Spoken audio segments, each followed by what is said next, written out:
అంటే మనం అలాంటి వ్యక్తుల్ని మనం స్మరించుకోకపోతే, అంటే ఉదాహరణకి 5 సంవత్సరాలు పనిచేసిన ముఖ్యమంత్రి పేర్లు కూడా పెట్టేస్తారు. కానీ మనం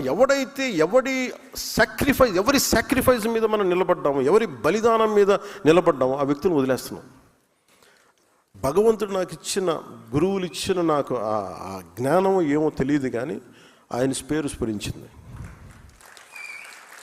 అంటే ఎలా ఉంటుందంటే, ఆయన పేరు పెట్టగానే సార్ ఆయన వయస్సులు అంటారా, మన ఆలోచన చూడండి.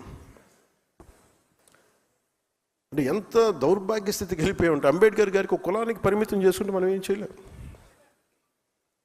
అంబేద్కర్ అందరి వాడు, లేదు మావాడి మా దగ్గరే ఉంటాడంటే మనం ఏం చేయలేము దానికి.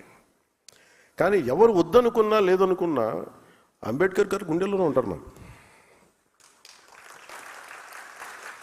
కానీ దాన్ని మేము పొలిటికలైజ్ చేయం.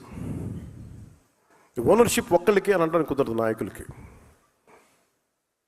అంటే ఈ స్థాయికి ప్రపంచం వెళ్ళిపోతున్నాం. మనం కరెక్ట్ చేసుకోకపోతే మన స్థాయిల్లో చాలా చాలా తప్పులు చేసిన వాళ్ళం అవుతాం ఇవన్నీ. సో అందుకని ఇవన్నీ ఒక్కొక్కరు చేసుకుంటూ వెళ్తాం.